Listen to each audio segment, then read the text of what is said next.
Bangla alphabet test, missing alphabet test এবং English alphabet test, এই তিনটে অ্যালফাবেট টেস্ট থেকে তুমি পরীক্ষায় কমন পাবাই বিমান বাহিনীর আইকিউ পরীক্ষায়। এটা খুবই ইম্পর্টেন্ট একটা টপিকস।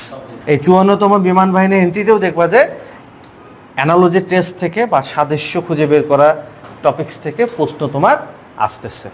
ভার্বাল কোশ্চিন থাকবে 90টার মতো, আর নন ভার্বাল কোশ্চিন থাকবে 10টার মতো। 15 নম্বর 15 চাপ অপেক্ষা 14, আচ্ছা আচ্ছা সরি 14 হবে।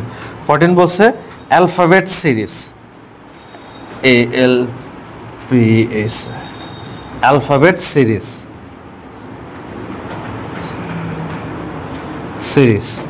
Test, alphabet series test Bangla and English, alphabet series test Bangla and English, এটাও খুবই ইম্পর্টেন্ট। এই টপিকটা থেকেও তোমার প্রশ্ন আসে পরীক্ষায়। এরপরে চাপ অপেক্ষা, চাপ অপেক্ষা নাম্বার 16 চাপ অপেক্ষা টেস্ট। আচ্ছা, যারা অনলাইনে দেখছো, যারা আবেদন করবা বিমান বাহিনীতে, আমি ড্যাম শিওর তোমরা হয়তো বা এই টপিকগুলোর নাম অনেকে আগে শুনোই নাই, বা যেগুলো বই টই কিনে প্রস্তুতি নিচ্ছ বাজারে, এগুলো সবগুলো টপিক সেখানে দেওয়াও নাই।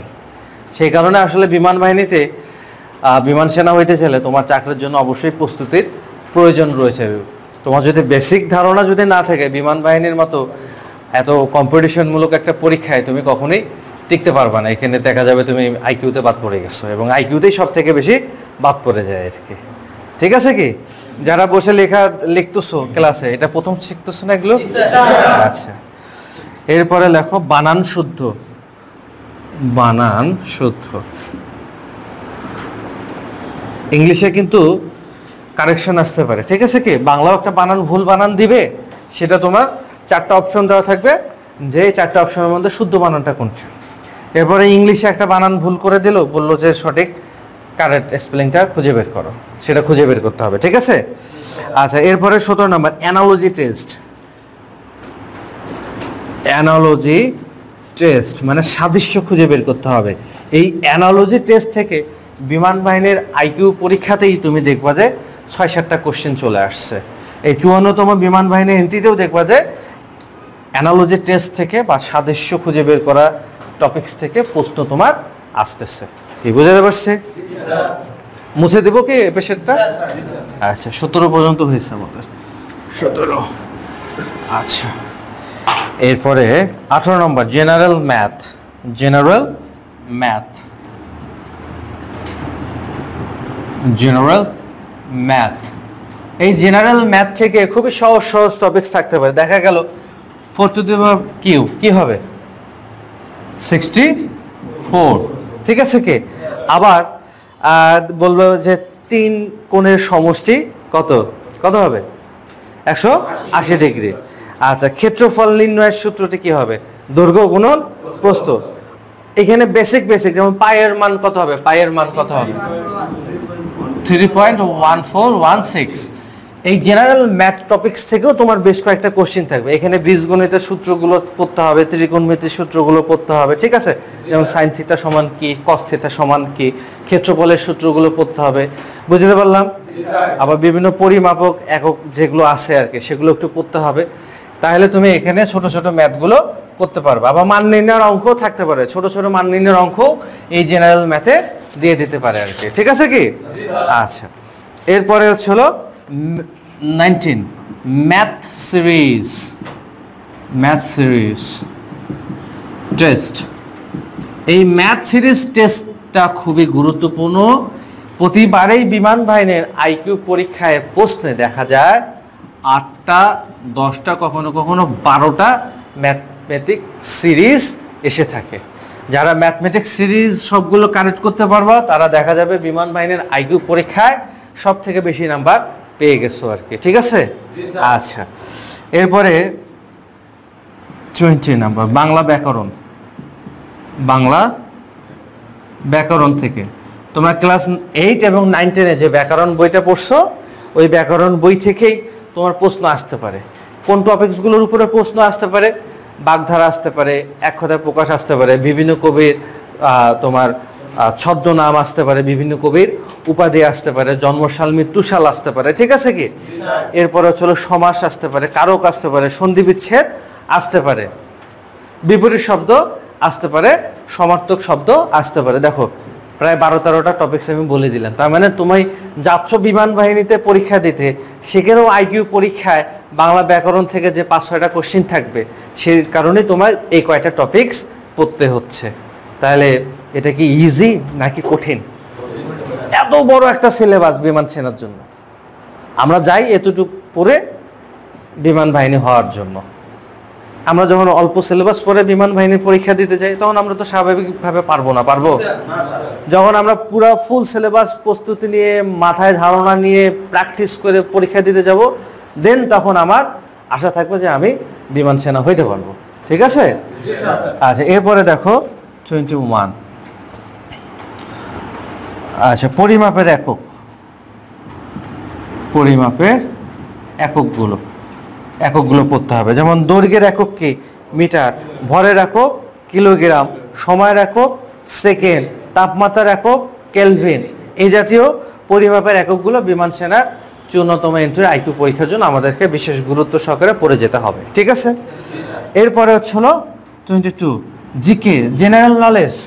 সাধারণ জ্ঞান থেকে প্রশ্ন আসবে। সাধারণ জ্ঞান থেকে, এই জেনারেল নলেজ থেকে দেখবা যে 20-25টার মতো কোশ্চেন চলে আসছে 100টা আইকিউ এর মধ্যে। বুঝতে পারছো কি? সাধারণ জ্ঞানের শীট দিছি না আমরা ক্লাসে? ওই শীটটা পড়লেই তুমি ইনশাল্লাহ পরীক্ষায় সবগুলোই কমন পাবা। যত টপিকস আছে আমাদের শীটে, সব টপিকসে তুমি পড়ে ফেলবে। ঠিক আছে? আচ্ছা, এরপরে সাধারণ বিজ্ঞান। সাধারণ বিজ্ঞান থেকেও প্রশ্ন আসবে। যেমন মানবদেহে রক্ত কণিকা কত প্রকার, কর্তন দাঁতের সংখ্যা কয়টি, বুঝতে পারছি কি? রেটিনার কাজ কি, বুঝতে পারলাম? এই ধরনের সাধারণ বিজ্ঞানের উপরে প্রশ্নগুলো আমাদের গুরুত্ব সহকারে পড়ে যেতে হবে। এগুলো হলো মোটামুটি খুবই ইম্পর্টেন্ট টপিকস আমাদের ভার্বালের জন্য।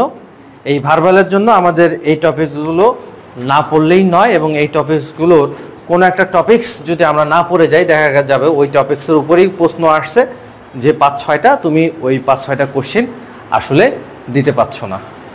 সো আশা করি তোমরা বুঝতে পেরেছো যে বিমান সেনা হইতে চাইলে প্রস্তুতির কোনো বিকল্প নাই। যারা অনলাইনে আসো, ভিডিওটি ভালো লাগলে অবশ্যই শেয়ার করে দেবা, কারণ ভালো ভিডিও শেয়ার হয় কম, তাই না? এখন শেয়ার করে দিলে যে টপিকসগুলো নিয়ে আলোচনা করলাম, এগুলো অনেক না জানা শিক্ষার্থী জানতে পারবে। তুমি বাজারে যে কোনো বই কিনে আনো না কেন, দেখবা যে এই টপিকসগুলো সবগুলো ওই বইয়ে নাই। বাট আমরা 2015 সাল থেকে কোচিং করাই সোলজার ট্রেনিং একাডেমিতে। 2015 সাল থেকে 2025 সাল পর্যন্ত, এখন পর্যন্ত শত শত শিক্ষার্থী বিভিন্ন বাহিনীতে চাকরি পেয়েছে। সেটা অফিসার হিসেবেও পেয়েছে, সৈনিক হিসেবেও পেয়েছে। সো আমাদের একটা অভিজ্ঞতা আছে, আবার অভিজ্ঞতা মূল্যটাও অনেক বেশি। ঠিক আছে? কি তুমি বিমান সেনা হতে চাইলে তোমার আইকিউ পরীক্ষা টিকতে হবে, এটা প্রথম শর্ত। সবগুলো ট্রেডেই আইকিউ পরীক্ষায় অংশগ্রহণ করতে হবে। সো আইকিউ পরীক্ষা হয়ে যাওয়ার পরে পরবর্তী ধাপে ধাপে যে পরীক্ষাগুলো আসবে বিভিন্ন ট্রেডের, প্রত্যেকটা পরীক্ষা ইন্ডিভিজুয়ালি পাস করতে হয় এবং তার পরবর্তী পরীক্ষায় অংশগ্রহণ করতে হয়। সো যারা চিন্তা করছো, আবেদন করেছো, আবেদন করে সময় নষ্ট না করে অবশ্যই প্রস্তুতির জন্য চলে আসতে পারো। আমাদের অলরেডি সেপ্টেম্বরের 1 তারিখ থেকে নতুন ব্যাচে ভর্তি শুরু হয়ে যাবে, দেরি করা যাবে না। 15 দিন, 20 দিন, 1 মাসের কোর্সে চলে আসবা। আবার অনেকে 2 মাসের কোর্সেও চলে আসে। এটার পাশাপাশি একটা কোশ্চিন থাকে অনেকে, যে স্যার আমি বিমান বাহিনীতে এখন আবেদন চলছে, কোন ট্রেডে আবেদন করলে সব থেকে চান্স পাওয়াটা সহজ হবে এবং কোন ট্রেডের লোক বেশি নেবে।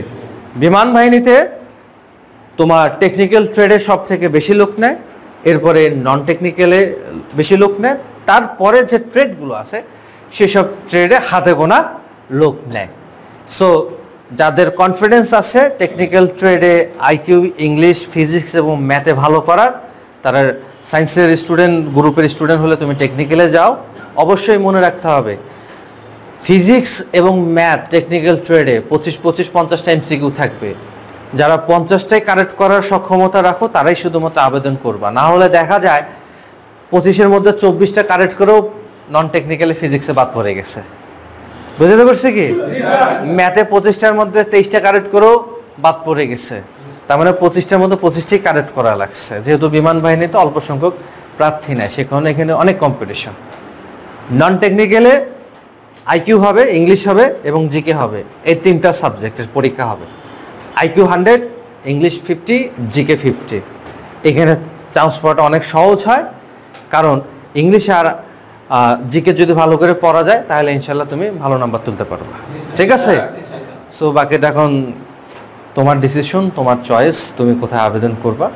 বাট পরীক্ষা দিতে যাওয়া মানে যে চাকরি হয় এমনটা নয়, পরীক্ষা দিতে যেতে হবে প্রস্তুতি নিয়ে চাকরিটা পাওয়ার জন্যে, তাহলে চাকরি পাবা। Thank you very much. আসসালামু আলাইকুম।